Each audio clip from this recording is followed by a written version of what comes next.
स्वागत है आपका दोस्तों बिहार न्यूज़ में। मैं हूं फिरदौस गनी और आप देख रहे हैं केडीबी लाइव। दोस्तों आज हो चुका है 18 जुलाई 2025। तो आज की पूरे बिहार की टॉप न्यूज़ लेकर आए हैं आपके लिए। वीडियो शुरू करने से पहले आपसे एक रिक्वेस्ट है कि अगर आप पहली बार इस चैनल पर आए हैं तो चैनल को सब्सक्राइब करके बेल आइकन को प्रेस कर दीजिए और साथ ही साथ वीडियो को लाइक कर दीजिए, अपने दोस्तों के साथ शेयर भी कीजिए। तो चलिए चलते हैं आज की खबरों की ओर। सुबह सुबह बिहार के मुख्यमंत्री नीतीश कुमार ने बिहार वासियों के लिए एक बहुत बड़ी खुशखबरी दे दी है। बिहार वासियों को तोहफा दिया अगर कहे तो वो ये है कि 125 यूनिट फ्री बिजली देने का ऐलान कर दिया है।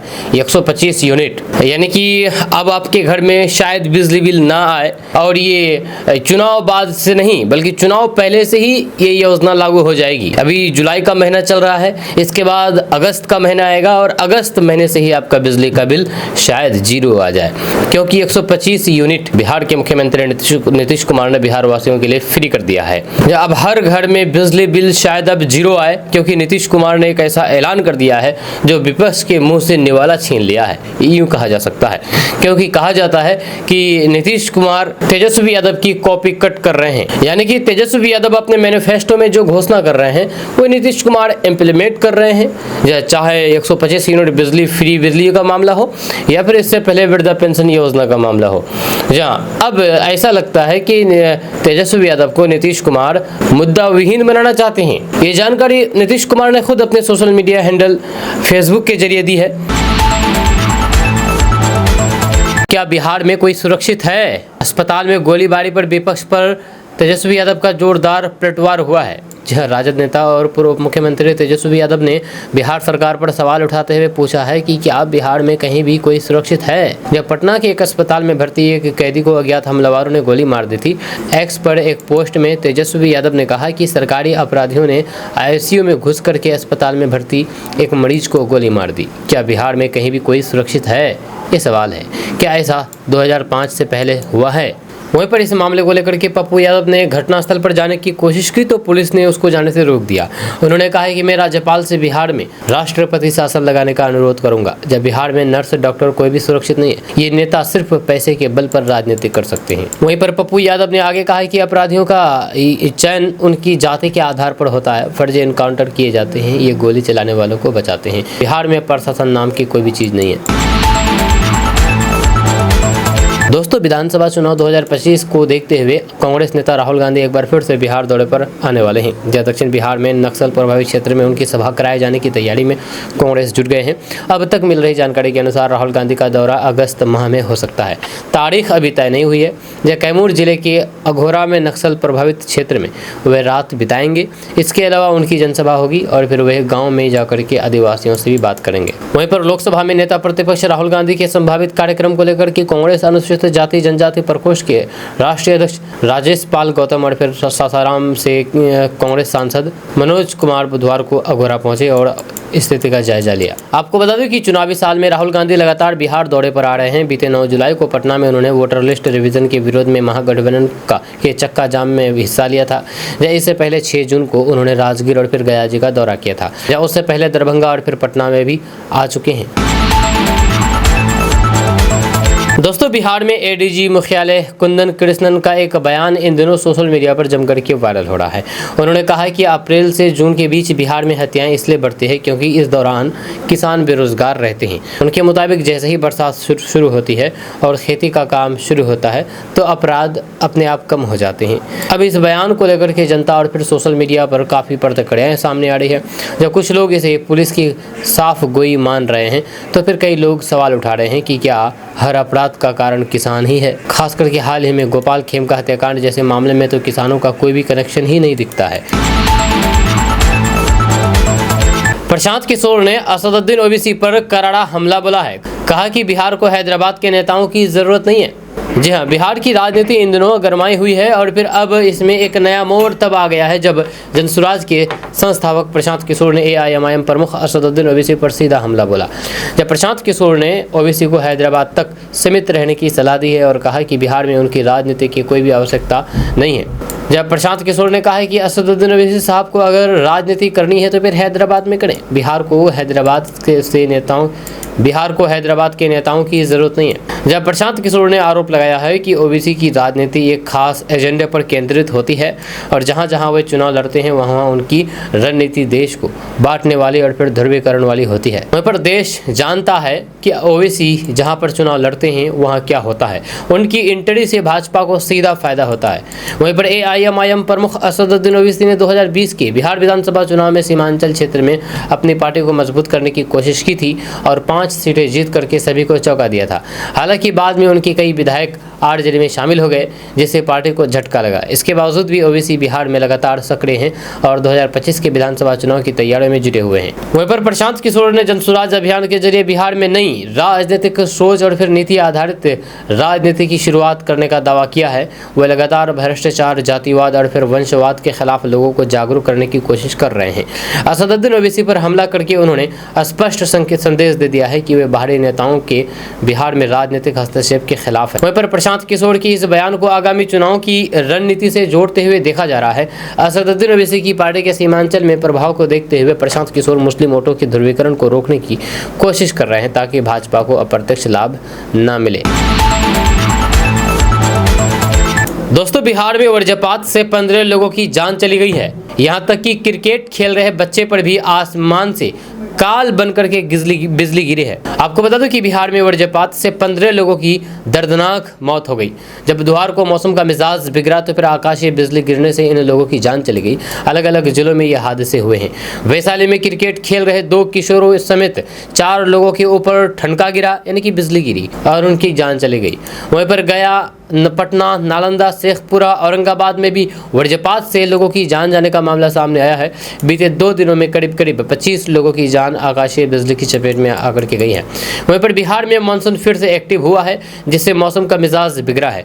लगातार बारिश और फिर आकाशीय बिजली के कारण लोगों का जनजीवन प्रभावित हुआ है। बुधवार को अलग अलग जगहों पर आकाशीय बिजली गिरी है। वैशाली में क्रिकेट खेल रहे 2 बच्चे इसकी चपेट में आ गए और उनकी जान चली गई। वहीं पर पटना के खुसरूपुर में खेत में काम कर रहे 2 लोगों पर ठनका गिरा और फिर उनकी जान चली गई। वहीं पर नालंदा जिले में 5 लोगों की जान वज्रपात की वजह से गई है। जब वहीं पर शेखपुरा में भी आसमान से बिजली गिरी तो फिर 1 व्यक्ति की जान चली गई। वहीं पर गया में 2, तो औरंगाबाद के कुटुंबा में 1 व्यक्ति की वज्रपात की वजह से जान गई है। वहीं पर आपको बता दूं कि बिहार में मौसम का मिजाज अभी भी ऐसा ही रहने की संभावना है। मौसम विभाग का पूर्वानुमान है कि बारिश और फिर वज्रपात की संभावना अभी अगले 48 घंटे तक बनी रहेगी। लोगों को सतर्क किया गया है। दोस्तों, बिहार में कांग्रेस 70 सीटों पर नहीं बल्कि मात्र 50 से 60 सीटों पर चुनाव लड़ सकती है। जी हाँ, दरअसल बात यह है कि बिहार विधानसभा चुनाव को लेकर के राजनीतिक दलों की तैयारियां शुरू हो गई है। एनडीए और फिर महागठबंधन में सीट बंटवारे को लेकर के मंथन चल रहा है। इस बीच खबर है कि महागठबंधन में शामिल कांग्रेस के हिस्से 2020 के मुकाबले कम सीटें आने वाली है। बताया जा रहा है कि पार्टी 50 से 60 सीटों पर चुनाव लड़ सकती है। वहीं पर राजद और फिर वाम दलों के बीच सीट बंटवारे को लेकर के बातचीत जारी है। जहाँ कांग्रेस पार्टी से जुड़े हुए एक नेता ने एक न्यूज चैनल को बताया है कि कांग्रेस इस बार 50 से 60 सीटों पर चुनाव लड़ सकती है। उन्होंने बताया है कि कांग्रेस इस बार ज़्यादा सीटों पर लड़ने की बजाय उन सीटों पर फोकस कर रही है जहां पर पार्टी के जीतने की संभावना ज़्यादा है। साथ ही साथ कांग्रेस ये सुनिश्चित करने में जुटी हुई है कि सीट बंटवारे को लेकर के गठबंधन में किसी भी तरीके का मनमुटाव नहीं हो। वहीं पर साल 2020 के विधानसभा चुनाव में कांग्रेस पार्टी 70 सीटों पर चुनाव लड़ी थी, लेकिन केवल 19 सीटें ही जीत पाई थी। राजद के नेतृत्व वाला महागठबंधन बेहद कम अंतर से बहुमत से चूक गया। इसका दोष कांग्रेस के मत्थे पर मर गया था। वहीं पर गठबंधन में शामिल दूसरे दलों जैसे कि सीपीआई, सीपीआईएमएल, सीपीएम का स्ट्राइक रेट कांग्रेस से काफ़ी बेहतर रहा था। वहीं पर राजद 75 सीटें जीत करके राज्य की सबसे बड़ी पार्टी बनी थी। महागठबंधन के खाते में ऑल ओवर 110 सीटें आई थी। साल 2020 के विधानसभा चुनाव में कांग्रेस का प्रदर्शन बेहद खराब रहा था, लेकिन साल 2024 के लोकसभा चुनाव में पार्टी ने बेहतर प्रदर्शन किया था। लोकसभा चुनाव में राजद 23 सीट लड़ करके 4 ही सीट जीत पाई थी। वहीं कांग्रेस पार्टी 9 सीटों पर लड़ करके 3 सीट जीतने में कामयाब रही। दोस्तों, बिहार के गांवों की सूरत बदलेगी। जी आपको बता दें कि मुख्यमंत्री नीतीश कुमार ने आज अपने आवास पर ग्रामीण कार्य विभाग के अंतर्गत 21,406 करोड़ रुपए की लागत वाली 11,346 पथों एवं 730 पुलों का रिमोट के माध्यम से कार्यारंभ एवं शिलान्यास किया है। कार्यक्रम के दौरान ग्रामीण कार्य विभाग के अपर मुख्य सचिव दीपक कुमार सिंह ने प्रस्तुतिकरण के माध्यम से कार्यारंभ एवं शिलान्यास किए गए ग्रामीण सड़कों एवं सेतु की योजनाओं के संबंध में मुख्यमंत्री को विस्तृत जानकारी दी है। वहीं पर प्रस्तुतिकरण में दीपक कुमार सिंह ने ग्रामीण कार्य विभाग के अंतर्गत निर्मित ग्रामीण पथों के नवीनीकरण, उन्नयन की विवरणी, ग्रामीण सड़क सुदृढ़ीकरण एवं प्रबंधन कार्यक्रम, मुख्यमंत्री ग्रामीण संपर्क योजना, मुख्यमंत्री ग्रामीण सेतु योजना तथा सुलभ संपर्कता योजना की प्रगति एवं अद्यतन स्थिति को भी साझा किया है। वहीं पर कार्यक्रम को संबोधित करते हुए मुख्यमंत्री नीतीश कुमार ने कहा है कि ग्रामीण कार्य विभाग द्वारा ग्रामीण पथों एवं पुलों का निर्माण तथा रख रखाव काफी अच्छे ढंग से किया जा रहा है। इसके लिए मैं विभाग को बधाई देता हूं। उन्होंने कहा है कि ग्रामीण सड़क सुदृढ़ीकरण एवं प्रबंधन कार्यक्रम, मुख्यमंत्री ग्रामीण संपर्क योजना, मुख्यमंत्री ग्रामीण सेतु योजना, सुलभ संपर्कता योजना सहित अन्य कई योजनाओं के माध्यम से हर गांव के टोलों तक पक्की सड़कों का निर्माण सुनिश्चित किया गया है ताकि लोगों को आवागमन में सहूलियत मिल सके। दोस्तों, पीएम मोदी के बिहार दौरे को लेकर के हाई अलर्ट की गई है। जो आपको बता दूं कि प्रधानमंत्री नरेंद्र मोदी 18 जुलाई को बिहार के मोतिहारी आ रहे हैं, जहां वे गांधी मैदान में एक विशाल जनसभा को संबोधित करेंगे। सभा के बाद प्रधानमंत्री का रोड शो भी प्रस्तावित है। इस कार्यक्रम को लेकर के प्रशासन और फिर सुरक्षा एजेंसियों ने पूरे क्षेत्र को हाई अलर्ट जारी कर रखा है। वहीं पर भारत नेपाल बॉर्डर को सुरक्षा कारणों से 18 जुलाई तक सील कर दिया गया है। इस दौरान सभी प्रकार के निजी और फिर व्यावसायिक वाहनों की आवाजाही पर रोक लगा दी गई है। आम लोगों की सीमा क्षेत्र में आवाजाही भी रोक रहेगी। यह केवल विशेष परिस्थितियों में ही पहचान पत्र दिखाने पर सीमा पार जाने की अनुमति दी जा सकती है। वहीं पर सुरक्षा को देखते हुए ATS special branch, dog squad और फिर बम निरोधक दस्ता सक्रिय कर दिए गए हैं। एसपीजी और फिर पुलिस के वरिष्ठ अधिकारी मोतिहारी पहुंच चुके हैं। बुधवार को सेना के हेलीकॉप्टर ने कार्यक्रम स्थल और फिर आसपास के इलाकों का हवाई सर्वेक्षण किया है। दोस्तों, बिहार की राजधानी पटना में एक हैरान कर देने वाला मामला सामने आया है, जहां पर हड्डी के ऑपरेशन में एक मरीज की नस ही काट दी गई। दरअसल राजधानी पटना के राजवंशी नगर स्थित लोकनायक जयप्रकाश हड्डी अस्पताल में एक मरीज की सर्जरी के दौरान नस कट गई। जब वहीं पर दूसरे मरीज को ऑपरेशन के दिन पानी की बोतल चढ़ा करके सर्जरी से पहले ही ऑपरेशन टाल दिया गया। जहाँ दोनों मरीजों की पहचान पटना के रहने वाले मनराज कुमार और फिर चंदन कुमार है। वहीं पर जानकारी के अनुसार नगर निगम के रिटायर कर्मी मनराज अपने घर में ही गिर गए थे। इससे उनके एक पैर का कुल्हा टूट गया। आनंद फानन में उनकी पत्नी आशा देवी पटना स्थित LNJP लेकर के पहुंची, जहां पर डॉक्टरों ने कुल्हे के पास स्टेबलम के पास फ्रैक्चर बताया और फिर भर्ती करके सर्जरी की बात कही। सर्जरी के दौरान डॉक्टर ने कूल्हे के पास की नस काट दी गई। नस कट रही मनराज का काफ़ी मात्रा में ब्लड गिरने लगा, जिससे उनकी हालत बिगड़ने लगी और आनंद फानन में उन्हें OT से बाहर निकल करके ICU में भर्ती कराया गया, जहां अब मरीज की स्थिति गंभीर है। जहां इस तरह से हमारे बिहार में स्वास्थ्य व्यवस्था की हाल है। सरकारी स्वास्थ्य व्यवस्था की हालात तो आप तो जानते ही होंगे किस कदर ख़राब है। वहीं पर प्राइवेट में जब इस तरीके के हालात हों तो सोच सकते हैं कि अब मरीज का जान कहाँ बचेगा। लोग बीमार पड़ते हैं तो अस्पताल भागते हैं। सरकारी अस्पताल से बहुत लोगों का भरोसा उड़ गया है तो प्राइवेट अस्पताल जाते हैं। जब प्राइवेट अस्पताल में इस तरीके का हालात हो, लोगों के जान के साथ यहाँ पर खिलवाड़ किया जाए, तो अब ऊपर वाले पर ही लोगों का भरोसा रहा है। तो अब लोगों का भरोसा ऊपर वाले पर ही है। आपका इसके बारे में क्या कहना है, नीचे कमेंट बॉक्स में कमेंट करके जरूर बताइएगा। दोस्तों, बिहार के मुख्यमंत्री नीतीश कुमार ने 125 यूनिट फ्री बिजली देने का वादा किया है, घोषणा किया है, ऐलान किया है। अब सवाल है कि बिहार में अभी कितना बिजली का रेट है। 125 यूनिट फ्री जो बिजली देगा वो कितना फायदा होगा। दरअसल बिहार में विधानसभा चुनाव से पहले लोगों की लॉटरी लगी है। मुख्यमंत्री नीतीश कुमार बड़े बड़े ऐलान कर रहे हैं और फिर वादों की झड़ी लगा रहे हैं। इसी क्रम में उन्होंने गुरुवार को कहा कि राज्य के लोगों को 1 अगस्त से 125 यूनिट फ्री बिजली मिलेगी। 1,67,00,000 परिवारों को इसका लाभ मिलेगा। तो आपको बता दूं कि सबसे पहले बिजली रेट के बारे में जानते हैं कि आखिर बिजली का रेट क्या चल रहा है बिहार में। तो आपको बता दूं कि बिहार में प्रति यूनिट बिजली की दर उपभोक्ता श्रेणी और उपभोक्ता के आधार पर अलग अलग है। नौ बड़ोकर के अनुसार घरेलू DS1 उपभोक्ताओं के लिए पहले 50 यूनिट के लिए 7 रुपये 57 पैसे प्रति यूनिट और 50 यूनिट से अधिक उपभोक्ताओं के लिए 8.11 रुपये प्रति यूनिट है। यानी कि मांग आधारित घरेलू उपभोक्ताओं के लिए 7 रुपये 57 पैसे प्रति यूनिट है, जिसमें 80 रुपये प्रति किलोवाट या फिर प्रति माह का एक निश्चित शुल्क शामिल है। वहीं पर DS1 के बारे में बात किया जाए घरेलू उपभोक्ता, तो पहले 50 यूनिट 7 रुपये 57 पैसे प्रति यूनिट, 50 यूनिट से ऊपर जो खपत होती है तो उसका 8 रुपये 11 पैसे प्रति यूनिट फिक्स चार्ज किया गया है। वहीं पर 40 रुपये प्रति किलोवाट घरेलू उपभोग किया गया है। वहीं पर शहरी घरेलू उपभोक्ता के बारे में बात किया जाए तो यहाँ पर शुरू के 100 यूनिट 7 रुपये 42 पैसे प्रति यूनिट, वहीं पर 100 यूनिट से ऊपर 8 रुपये 95 पैसे प्रति यूनिट। वहीं पर बिहार में प्रति यूनिट बिजली की कीमत लगभग 7 रुपये 50 पैसे है, तो वहीं पर 125 यूनिट की कीमत 937 रुपये हुई है। यानी कि नीतीश सरकार की इस योजना के लागू होने से प्रत्येक परिवार की कम से कम 900 रुपये या फिर 950 रुपये की बचत होगी, 900 रुपये से 950 रुपये की। वहीं पर बिहार सरकार द्वारा 125 यूनिट मुफ्त बिजली देने के कदम पर एक महिला ने कहा कि पहले हमें 600 से 800 रुपये प्रति महीने बिजली बिल आता था, लेकिन अब ये मुफ्त है। अब हम जो 800 रुपये बचाएंगे उसमें से हमें किराने का सामान, पानी और फिर अन्य जरूरी चीज़ें जैसे कि घरेलू ज़रूरतों को पूरा करने में मदद मिलेगी। आपको बता दूं कि बिहार में प्रति यूनिट बिजली की कीमत लगभग 7 रुपये 50 पैसे है। 125 यूनिट की कीमत 125 इंटू 7.5 रुपये 50 पैसे बराबर 937 रुपये 50 पैसे होता है। वहीं पर 1 करोड़ 67 लाख परिवार को इसका लाभ मिलेगा, तो 937 रुपये 50 पैसे इंटू 1 करोड़ 67 लाख बराबर 1565 करोड़ 62 लाख 50 हजार रुपये हो जाते हैं। ये वह राशि है जिसका बोझ बिहार की सरकार पर पड़ेगा। आपका इसके बारे में क्या कहना है, नीचे कमेंट बॉक्स में कमेंट करके जरूर बताइए कि फ्री बिजली का जो ये वादा किया है नीतीश सरकार, ये सही है या गलत है आपके नज़र में। आप नीचे कमेंट बॉक्स में कमेंट करके जरूर बताइएगा।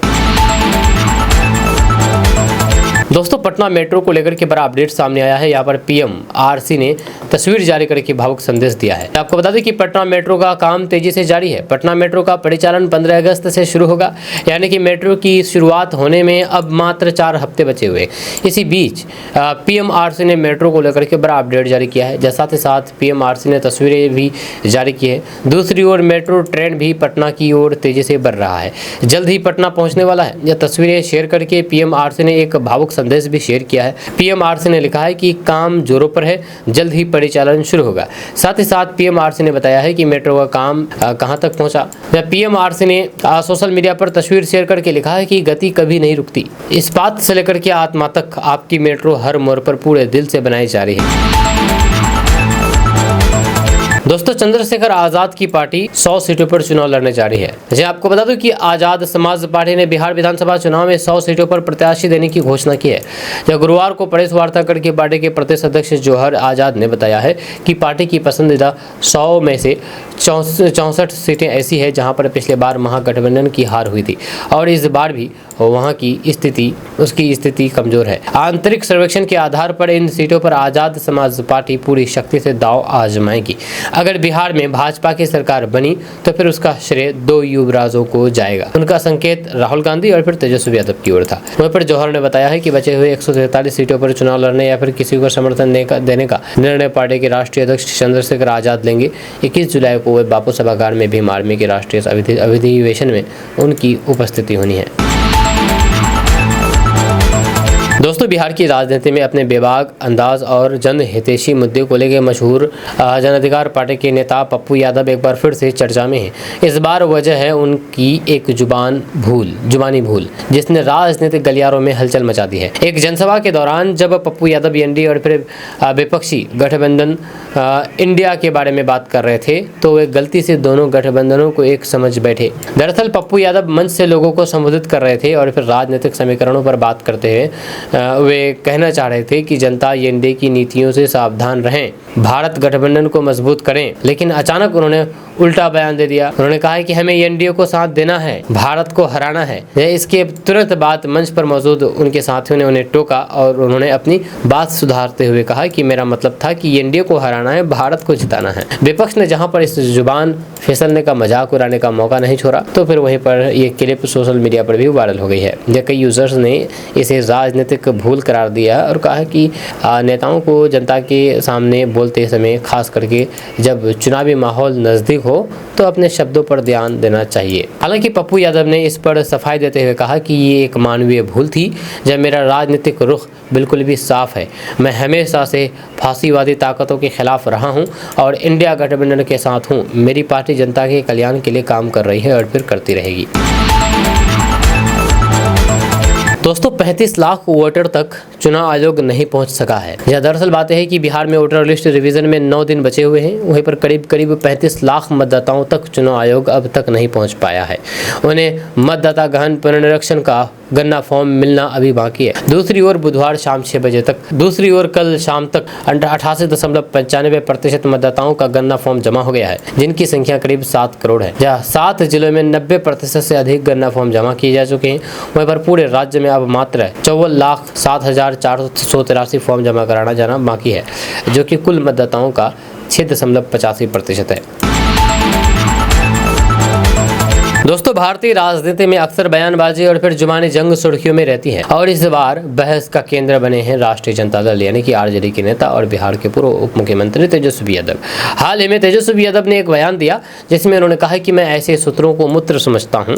असल में तेजस्वी यादव ने यह बयान चुनाव आयोग द्वारा कराए जा रहे अपने इस बयान को लेकर के अब तेजस्वी यादव चौतरफा गिरे हुए हैं। इसको लेकर के बीजेपी ने सोशल मीडिया पर तेजस्वी यादव पर जोरदार हमला बोला है। बीजेपी के आधिकारिक एक्स हैंडल से तंज कसते हुए कहा गया है कि अगर सूत्र मूत्र होते तो लालू यादव अब भी सत्ता की मलाई खा रहे होते। चारा घोटाले का ना तो पर्दाफाश होता और न ही उन्हें सजा होती।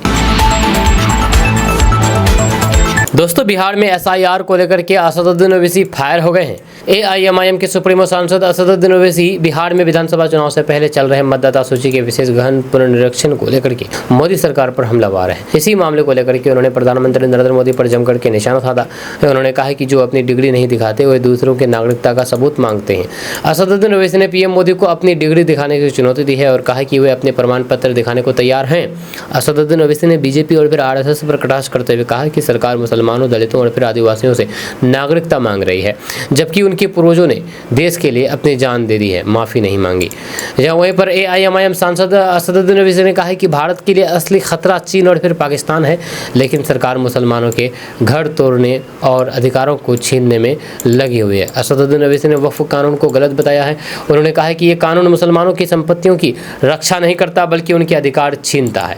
असदुद्दीन ओवैसी ने लोगों से मतदाता सूची की जांच के लिए अपने दस्तावेज तैयार रखने को कहा है। उन्होंने कहा कि ये पूरे देश में होगा।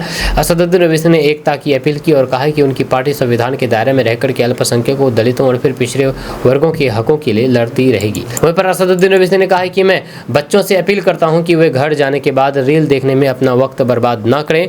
मेरी आपसे गुजारिश है कि पढ़िए, खबर पढ़िए, उर्दू खबर पढ़िए। याद रखिए कि 1-2 मिनट की रील देखने से आप साइंटिस्ट नहीं बन सकते, उसके लिए आपको मेहनत करनी होगी। दोस्तों बिहार में भयंकर बारिश ने टूरिज्म पर ब्रेक लगा दिया है। दरअसल बात यह है कि बिहार के विभिन्न जिलों में हो रही जोरदार बारिश ने टूरिज्म पर ही ब्रेक लगा दिया है। बिहार के खूबसूरत वाटरफॉल में बाढ़ जैसी स्थिति उत्पन्न होने के कारण सैलानियों के वहां जाने पर रोक लगा दी गई है, जिसके कारण सन्नाटा पसर गया है। बिहार के रोहतास जिले की बात करें तो फिर कैमूर पहाड़ी क्षेत्र में हो रहे लगातार जोरदार बारिश के कारण बाढ़ जैसी स्थिति उत्पन्न हो गई है। जब मानसून के दौरान झरनों में पानी का बहाव तेज होना, बादलों की आवाजाही, ये सभी गतिविधियां पर्यटकों को लुभाते हैं। इस दौरान नज़ारा और भी खूबसूरत और फिर मनोरम हो जाता है, लेकिन झरनों में तेज बहाव के कारण बाढ़ की स्थिति भी हो जाती है, जिसके कारण कोई भी अनहोनी हो सकती है। ऐसे में प्रशासन की ओर से वहां जाने पर ही रोक लगा दी जाती है। दोस्तों पटना के बड़े प्राइवेट अस्पतालों में शुमार पारस अस्पताल में गुरुवार को कई अपराधी हथियार से लैस होकर के घुसे और फिर एक मरीज को ताबड़तोड़ गोली मार करके उसकी जान ले ली। जिस शख्स पर हमला किया गया वह बक्सर का रहने वाला चंदन मिश्रा था। चंदन मिश्रा 1 दर्जन से अधिक हत्या के मामले में आरोपित रहा है। जेल से वह पैरोल पर बाहर आ गया था और फिर पटना के इस प्राइवेट अस्पताल में इलाज करा रहा था। जब पटना एसएसपी ने बताया है कि हो सकता है कि गैंगवार में ही उन पर हमला हुआ है। चंदन मिश्रा पर हमला हुआ तो फिर बक्सर का वो चर्चित हत्याकांड फिर से जिंदा हुआ, जिसमें चुनाव व्यापारी राजेंद्र केसरी की हत्या हुई थी। चंदन मिश्रा भी इस हत्याकांड में आरोपी था। 21 अगस्त 2011 को बक्सर में रंगदारी नहीं देने पर चुनाव कारोबारी राजेंद्र केसरी की जान मार दी गई थी। इस मामले में मृतक के परिजनों के द्वारा कुख्यात अपराधी शेरू सिंह और फिर चंदन मिश्रा समेत कुछ अन्य आरोपित बनाए गए थे और इन पर मुकदमा दर्ज हुआ। चंदन मिश्रा और फिर शेरू बंगाल से गिरफ्तार हुए थे। शेरू को जब कोर्ट में पेश किया गया था और जज फैसला सुना रहे थे तो फिर मौका देकर के शेरू ने कोर्ट में ही एक पुलिसकर्मी की गोली मार करके हत्या कर दी और फरार हो गया। जब बाद में उसे जिसे आरा पुलिस ने पकड़ा था, जिस अदालत ने ओंकारनाथ सिंह उर्फ शेरू को मौत की सजा सुना दी थी। हालांकि बाद में कोर्ट ने इस पर रोक लगा दी। वहीं पर इसी हत्याकांड में चंदन मिश्रा को उम्र कैद की सजा सुनाई गई थी। इससे पहले 2011 में ही 4 मई को धोबीघाट के पास एक जेल कर्मी हैदर इमाम ओवैसी की जान ले गई थी। इस मामले में भी चंदन मिश्रा और फिर शेरू सिंह आरोपित थे। इस केस में जेलर ने बयान दिया था कि फोन के जरिए पूर्व में दोनों ने जान से मारने की धमकी दी थी, लेकिन कोर्ट में ये साबित नहीं हो सका, जिसके बाद दोनों को बरी कर दिया गया था। हालांकि अन्य मामलों के कारण वे जेल में ही रहे। शेरू और चंदन मिश्रा ने 2009 से 2012 के बीच करीब 1.5 दर्जन से अधिक आपराधिक घटनाओं को अंजाम दिया था। शेरू चंदन गिरोह का आतंक उनकी गिरफ्तारी के बाद भी खत्म नहीं हुआ। जेल के अंदर रह करके भी चंदन मिश्रा कई घटनाओं को अंजाम दिलवाता रहा। हत्या की ही घटना विधानसभा चुनाव के समय शेरू और फिर चंदन मिश्रा को अगस्त 2015 में बक्सर सेंट्रल जेल से भागलपुर जेल में शिफ्ट किया गया था, ताकि वे वोटरों पर दबंगई दिखा करके उन्हें प्रभावित नहीं कर सके। दोस्तों, अभी हम बात करेंगे बिहार की उस मस्जिद के बारे में जहां पर हिंदू अजान देते हैं, जहां गांव में कोई भी मुसलमान नहीं है, फिर भी 100 सालों से यहाँ पर 5 वक्त की नमाज होती है। यह एक कहावत है कि ला मैं तेरी गीता पढ़ लूं तू पढ़ ले कुरान। अच्छा, बताई गई इस लाइनें बताती है कि चाहे आप किसी भी धर्म से ताल्लुक़ रखते हो, आप चाहे मुस्लिम है या फिर हिंदू है तो इंसान ही, और इंसानियत सबसे बड़ा धर्म होती है। लेकिन आज जहाँ पर एक तरफ धर्म के नाम पर लोगों के दिलों में नफरत पैदा हो गई है, धर्म के नाम पर लोग एक दूसरे की जान के दुश्मन बने हुए हैं, वहीं पर बिहार में एक ऐसा गाँव है जहाँ पर एक भी मुसलमान नहीं है, लेकिन इस गाँव में एक 100 साल पुरानी मस्जिद है।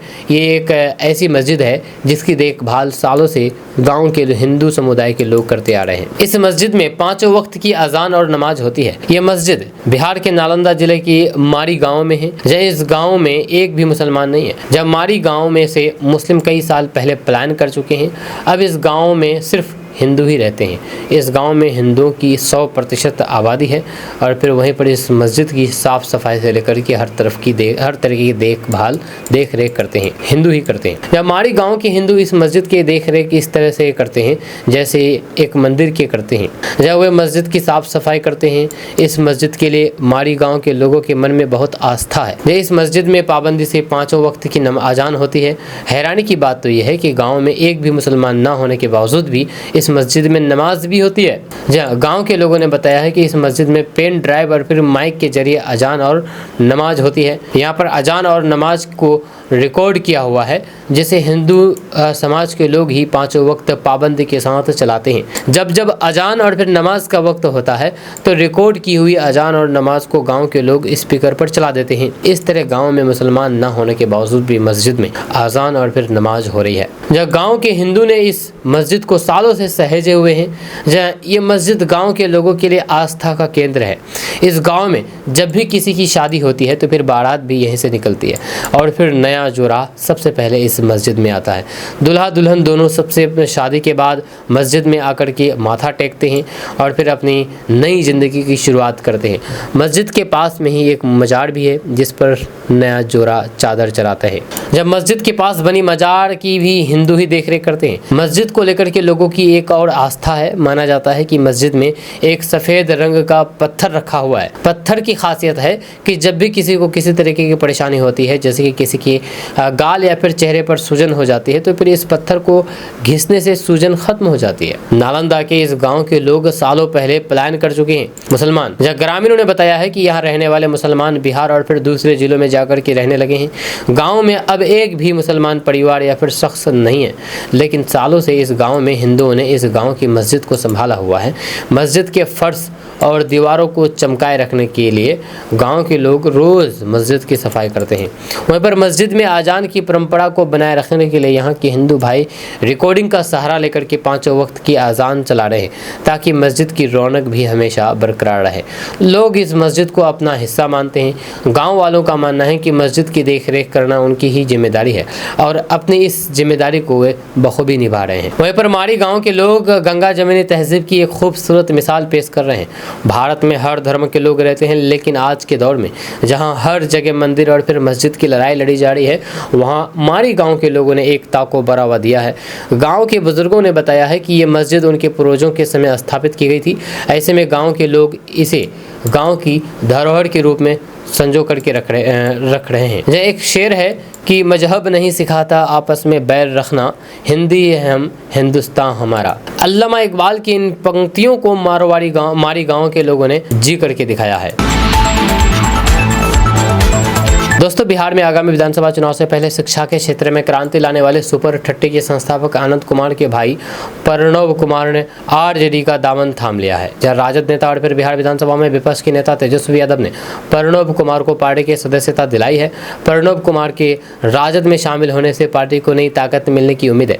माना जा रहा है कि कई प्रणब कुमार पटना की किसी विधानसभा सीट से राजद के टिकट पर चुनाव लड़ सकते हैं। हालांकि अभी तक इसकी आधिकारिक पुष्टि नहीं हुई है, लेकिन माना जा रहा है कि उनकी उम्मीदवारी से आरजेडी को शहरी और फिर ग्रामीण दोनों क्षेत्रों में मजबूती मिलेगी। वहीं पर प्रणब कुमार, जिनके भाई आनंद कुमार ने सुपर 30 के जरिए से गरीब और फिर वंचित बच्चों को IIT जैसी प्रतियोगी परीक्षाओं में सफलता दिला करके विश्व स्तर पर विख्यात अर्जित की है, अब खुद राजनीति के मैदान में उतर रहे हैं। आनंद कुमार ने सुपर 30 की स्थापना करके शिक्षा के क्षेत्र में एक मिसाल कायम की है। ये संस्थान गरीब परिवारों के बच्चों को मुफ्त कोचिंग प्रदान करता है, जिसके जरिए सैकड़ों छात्रों ने IIT और फिर अन्य प्रतिष्ठित संस्थानों में प्रवेश पाया है। प्रणब कुमार भी इस मिशन का हिस्सा रहे हैं और फिर शिक्षा के क्षेत्र में उनके योगदान को सराहा जाता है। उनकी ये छवि राजद के लिए एक मजबूत आधार प्रदान कर सकती है। दोस्तों, नीतीश कुमार के फ्री बिजली और नौकरियों के ऐलान से सियासी पासा पलट गया है और विपक्ष सख्ते में। दरअसल बिहार में 2025 के विधानसभा चुनाव का बिगुल बजते ही राजनीति में फ्री योजनाओं की होड़ तेज हो गई है। खास तौर पर मुख्यमंत्री नीतीश कुमार ने जिस अंदाज में एक के बाद एक घोषणाएं की है, उससे विपक्षी खेमे खास करके तेजस्वी यादव की रणनीति को बड़ा झटका लगा है। लंबे समय से विपक्ष इसे बुरा, बीमार और अचेत कहकर के सियासी विमर्श से बाहर करने की कोशिश करता रहा, लेकिन नीतीश कुमार ने अब 125 यूनिट मुफ्त बिजली, सामाजिक सुरक्षा पेंशन में बढ़ोतरी, 135% महिला आरक्षण और 1 करोड़ नौकरी रोजगार देने जैसी घोषणाओं से यह स्पष्ट कर दिया है कि वे न केवल पूरी तरीके से सक्रिय हैं, बल्कि चुनावी गेम प्लान में विपक्ष से एक कदम आगे हैं। जब मुख्यमंत्री नीतीश कुमार ने 17 जुलाई को कल एक अहम प्रेस कॉन्फ्रेंस में ऐलान किया है कि 1 अगस्त 2025 से 125 यूनिट की बिजली सभी घरेलू उपभोक्ताओं के लिए पूरी तरीके से मुफ्त होगी। इस योजना से बिहार के 1 करोड़ 67 लाख परिवारों को सीधा लाभ होगा। यानी कि चुनावी वादे से हट करके अब नीतीश कुमार सरकार ने क्रियान्वयन की तारीख भी तय कर दी है, जिससे आम जनता में भरोसा और बढ़ेगा। वहीं पर मुख्यमंत्री नीतीश कुमार ने यह भी कहा है कि अगले 3 सालों में सभी घरेलू उपभोक्ताओं के घरों की छत पर या नजदीकी सार्वजनिक स्थानों पर सौर ऊर्जा संयंत्र लगाए जाएंगे। ये न सिर्फ राज्य की बिजली आपूर्ति में आत्मनिर्भरता लाएगा, बल्कि पर्यावरण संरक्षण की दिशा में भी अहम कदम होगा। वहीं पर तेजस्वी यादव ने लंबे समय से बिहार में 200 यूनिट मुफ्त बिजली, 1 करोड़ रोजगार और फिर सस्ती शिक्षा जैसे मुद्दे को उछाल करके युवाओं और फिर गरीबों के बीच अपनी साख बढ़ाई थी, लेकिन नीतीश कुमार ने उन्हीं मुद्दों को सरकारी मंजूरी के बाद के साथ लागू करने की घोषणा कर दी है। वहीं पर नेता प्रतिपक्ष तेजस्वी यादव के वादे अब सिर्फ वादे बनकर के रह गए हैं, जबकि नीतीश सरकार ने इन्हें योजना बना भी दिया है। दोस्तों, बिहार की सियासत एक बार फिर से थाली से ताल तक पहुंच चुकी है। केंद्रीय मंत्री और जेडीयू सांसद ललन सिंह की मटन पार्टी ने सावन की आस्था को सियासी बहस में बदल दिया, लेकिन सवाल सिर्फ मटन पर नहीं, सत्ता की सोच और फिर सियासी सहूलियत पर भी है। जब आपको बता दूं कि लखीसराय में 472 करोड़ की परियोजनाओं के शिलान्यास के बाद जब ललन सिंह ने रैली की तो फिर लोगों को विकास के वादे के साथ मटन भोज परोस दिया गया। जहाँ मंच से खुद ललन सिंह ने ऐलान किया है कि सावन वालों के लिए शाकाहारी, बाकियों के लिए मटन है। वहीं पर अब इस मामले को लेकर के कांग्रेस ने सनातन का अपमान बताया है। लेकिन अब सवाल है कि क्या बिहार की मिट्टी में ये सिर्फ भोज था, इससे एनडीए की संस्कृति और फिर सियासत की दोहरी चाल, या फिर इससे एनडीए की संस्कृति और फिर सियासत की दोहरी चाल एक बार फिर से बेनकाब हो गई। या कांग्रेस ने इसे सनातन का अपमान बताया है। कांग्रेस नेता बीवी श्रीनिवास ने इस भोज का वीडियो शेयर करते हुए लिखा है कि सावन में मोदी नीतीश की मटन पार्टी, धर्म के ठेकेदार, डूब मरो। पर कांग्रेस इस मुद्दे को सिर्फ ललन सिंह या फिर जेडीयू तक सीमित नहीं रख रही है, या सीधे पीएम मोदी और फिर सीएम नीतीश कुमार को गठगड़े में खड़ा कर रही है। यहाँ अचरज की बात यह है कि इस मुद्दे पर आरजेडी चुप है। क्या ये खामोशी रणनीति का हिस्सा है या फिर पिछले विवादों की शर्मिंदगी का नतीजा? वहीं पर पिछले साल लालू प्रसाद यादव ने राहुल गांधी को सावन में मटन खिला करके सियासी बवाल मचा दिया था। नवरात्रि में तेजस्वी यादव का मछली खाते वीडियो वायरल हुआ तो फिर बीजेपी ने इसे हिंदू अपमान बताया था। अब जब एनडीए के ही केंद्रीय मंत्री ने सावन में मटन भोज कराया है तो फिर बीजेपी क्यों चुप है? या क्या हुए वही बीजेपी नहीं जो नवरात्र में मछली खाने पर आरजेडी को संस्कृति विरोधी बताती थी? या सियासी गलियारों में ये चर्चा का विषय बना हुआ है कि एनडीए के भीतर क्या तारीख देखकर के संस्कार तय होते हैं या फिर राजनीतिक फायदा देकर के संस्कृति का संस्कार बदल दिया जाता है? यह जनता के सवाल कि क्या विकास अब भोज में तौला जाएगा? या लखीसराय की जनता के लिए सवाल ये नहीं है कि मटन परोसा गया या फिर परहेज रखा गया, सवाल ये है कि क्या सियासत अब भोज से लोगों का दिल जीतने की कोशिश करेगी या फिर विकास कार्यों की गंभीरता भोज की भीड़ में गुम हो जाएगी? बिहार में धर्म, राजनीति और फिर थाली सब एक ही मंच पर नजर आते हैं। एनडीए की तरफ से कोई ठोस जवाब नहीं, सिर्फ एक भोज है जो कि सवाल को छोड़ गया है, सावन में मटन पर मौन क्यों है? दोस्तों, बिहार में बढ़ते अपराध ने एक और जहां पर विपक्ष को सरकार पर हमला का मौका दे रहे हैं, वहीं पर दूसरी ओर नीतीश सरकार की टेंशन बढ़ा दी गई है। वहीं पर पुलिस की ओर से लगातार गिरफ्तारी और फिर कार्रवाई हो रही है, लेकिन विपक्ष बढ़ते अपराध को लेकर के हमलावर है। ताज़ा मामला पटना का है, जहां पर पारस अस्पताल में घुस करके एक सजा याफ्ता अपराधी की जान ले ली। अस्पताल के अंदर हुई इस वारदात के बाद सियासी बयानबाजी शुरू हो गई है। जहाँ मुंगेर में जब बिहार में बढ़ते अपराध पर पत्रकारों ने जेडीयू के वरिष्ठ नेता और केंद्रीय मंत्री ललन सिंह से सवाल किया तो उन्होंने अपराध का मतलब समझा दिया। जहाँ पत्रकारों के सवाल के जवाब में ललन सिंह ने कहा कि पहले कितना अपहरण होता था, लेकिन सरकार कोई कार्रवाई करती नहीं दिखती थी। अभी हम और फिर ये यहाँ बैठे हैं, हम इनको मार देंगे और फिर ये हमको मार देंगे, तो फिर ये क्राइम है, ये आपसी विवाद है। आपसी विवाद में घटनाएं होती है या कहीं भी हो सकती है, दुनिया के किसी भी देश में हो सकती है, लेकिन यहाँ कार्रवाई तुरंत होती है। घटना करने वाले लोग गिरफ्तार होते हैं, सरकार कार्रवाई भी करती हुई है।